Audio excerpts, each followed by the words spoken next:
Magandang araw mga kaibigan. Pag-usapan natin itong implementation ng AKAP. Nandyan na yan nasa budget. Ang suggestion ni ex-Senate President Franklin Drilon na i-delay muna ang implementation ng AKAP after yung May 2025 election para hindi magamit itong AKAP sa political agenda. Ay, ano daw ito? Mga critics nagsasabi, vote buying na itong AKAP. So yun ang suggestion ni Senator Drilon. Nako, pumalag si DSWD Secretary Rex Gatchalian. Hindi daw pwede. Ito sa headlines ng Philippine Star ngayon, January 5, sinulat ni Sheila Crisostomo. Title is, Don't Delay AKAP, says Gatchalian. Okay. So, AKAP should not be delayed until after the May 2025 midterm elections, according to Social Welfare Secretary Rex Gatchalian. So, ito yung exact statement ng Secretary. We cannot defer a program that is much needed in light of inflation effects just because people are scared that it will be used for politics. Kung nangangamba sila sa epekto ng inflation at kailangang ma-release ang AKAP sa mga alanganin, near-poor daw Ang tanong, bakit nila binawasan ng 50 billion yung 4-piece program na itong mga 4-piece beneficiaries sila ang klaro poorest of the poor.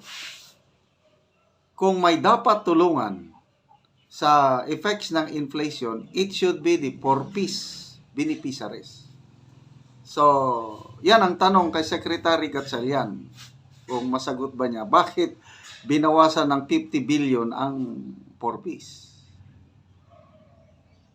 So, hindi pwede. Sabi ng Secretary, AKAP, sabi niya, SAKAP is a program of the Department of Social Welfare and Development. It's not a program of any politician, candidate, or public servant. Ang tanong, noong 2024 na AKAP, nagkaroon ng 26.7 billion. Tanong, ito bang AKAP na isama ba sa National Expenditure Program ng DSWD? Hindi naman. Nabigla nga ang DSWD nung malaman nila na mayroong AKAP na naisingit sa DSWD. So, last year, klaro, na ang AKAP hindi programa ng DSWD dahil isiningit. Again, for 2025, kasama ba ang AKAP sa National Expenditure Program? Ang sagot, hindi. Paano nagkaroon ng AKAP? Isiningit lang. So, paano masasabi na programa ito ng DSWD kung hindi nila ito pinagplanuhan, kung hindi kasama sa kanilang expenditure program?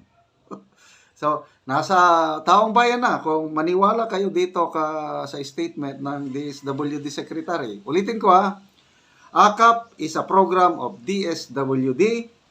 It is not a program of any politician, candidate, or public servant. Okay. According to the Secretary, mas mahigpit daw ang patakaran itong implementation ng AKAP dahil sa ginagawa na nilang good joint guidelines ng DSWD, DOLE at saka NEDA. Tingnan natin kung anong mangyayari. So, magmi-meeting pa lang sina DOLE Secretary Benvenido Laguesma, NEDA Secretary Arsenio Balisacan, and DSWD. Hindi pa sila nag-meeting. Magmi-meeting pa lang. Okay?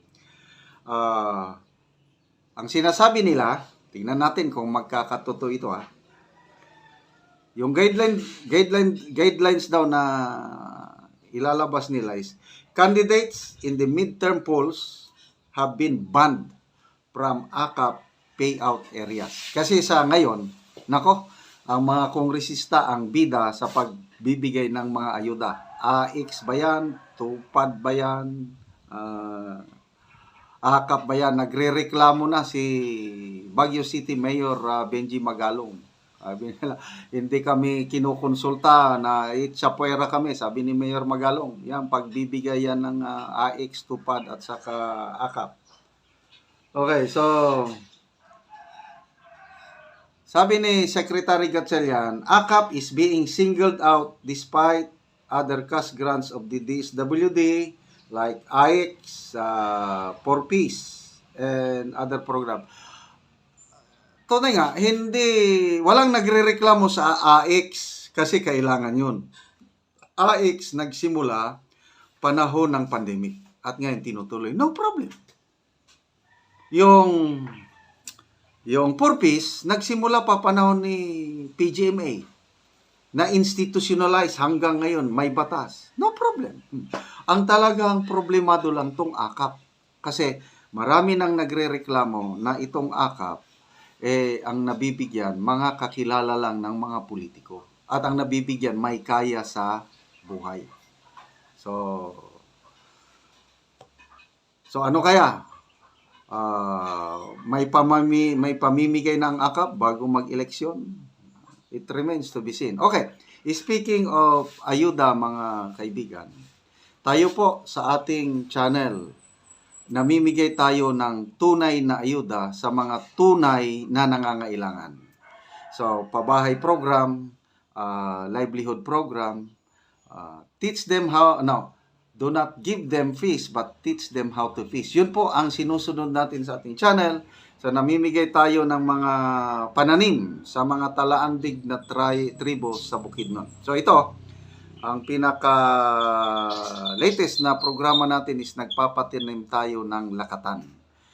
Namunga na yung unang naitanim nila more than a year ago. Ngayon, nagpapatanim pa tayo. Binibigyan natin sila ng seedlings, binibigyan ng abono. Para pagdating ng panahon, they can stand on their own. So, hindi po band-aid solution. So, panoorin nyo itong video na ito sa pagtatanim ng lakatan sa Talaandig Tribe.